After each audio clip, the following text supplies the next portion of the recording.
We're here with Nancy Kruse, the president of the Kruse Company. Nancy, you're considered the premier expert on menu trends in the food service industry. How did that get started for you? Well, you know, Ellen, it wasn't something that was planned. I worked for Technomic for a very long time doing some broadly based industry studies, and it appeared to me that nobody was really focusing on the essence of the business, which was the food. So I've done some work at the Culinary Institute of America.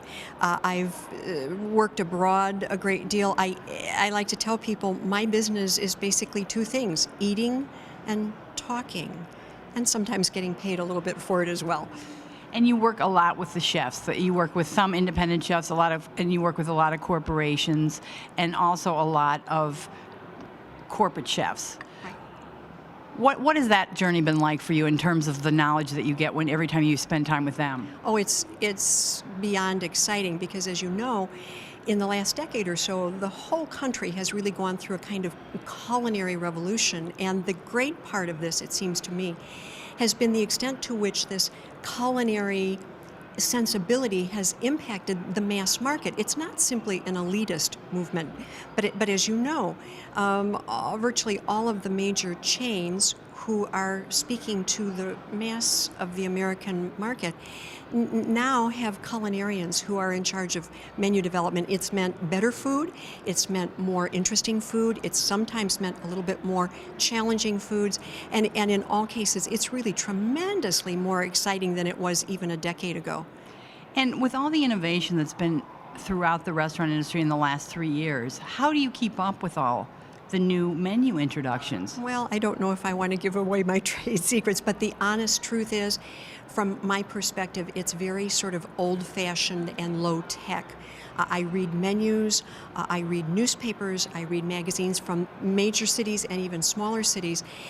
And of course, thank goodness for the internet, because I'm constantly scanning for press releases and visiting websites, because now all of the menus are in the public domain. It's made my life a lot easier. Plus, I can get good pictures. I mean, there's just great stuff out there if you look for it. And you've been saying, I know for a long time, that you always think that Indian cuisine is coming, it's coming, it's coming. Where is it now in the American heartland? Well, it's still coming. I think it's coming very slowly, but I'll tell you why. I think a couple things are missing. One is the attractive advocate who can bring Indian cuisine to a comfort level for most of the people most of the time. In other words, if there were on the Food Network a major star who represented Indian cuisine, I think that would do a lot to pave the way. I also think, by the way, that Indian cuisine suffers from a real public relations problem. In other words, the notion of India as a country of poverty, a place where an American might be kind of fearful to travel and eat and drink the water. All of this, Ellen, to me, is where maybe Mexican cuisine was 25 years ago. So I think eventually we'll get to embrace Indian cuisine. It's one of the great cuisines of the world, or systems of cuisines of the world, but it is honestly taking us a while to get there. And you write about all these new menu introductions. Has there ever been any menu introductions that you read about and then you were pleasantly surprised when you tasted them, how much better it tasted than you thought, reading what was it going to be in it? Yeah, if I can give you a very specific example, because there's been a lot of this over the years, these sort of fusion items that you just think, what on earth was in the mind of the chef who came up with this?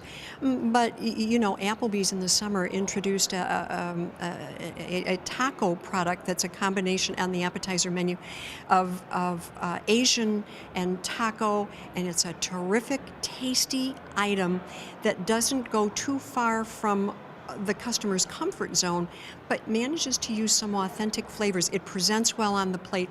Again, you got the chefs at work here, this culinary sensibility, a smart mixture of ingredients, and also something that looks beautiful on the plate that gives a kind of wow factor. So I'm constantly surprised.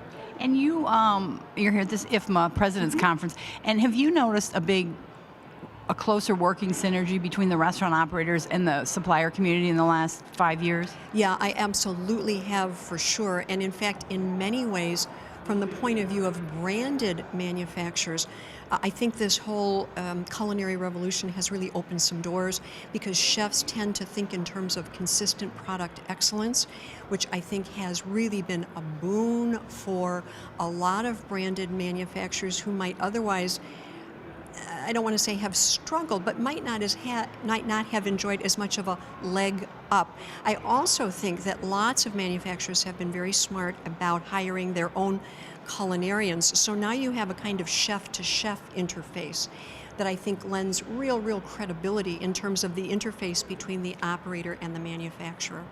Thank you so much, Nancy Kruse. My pleasure, Ellen, as always. Yeah.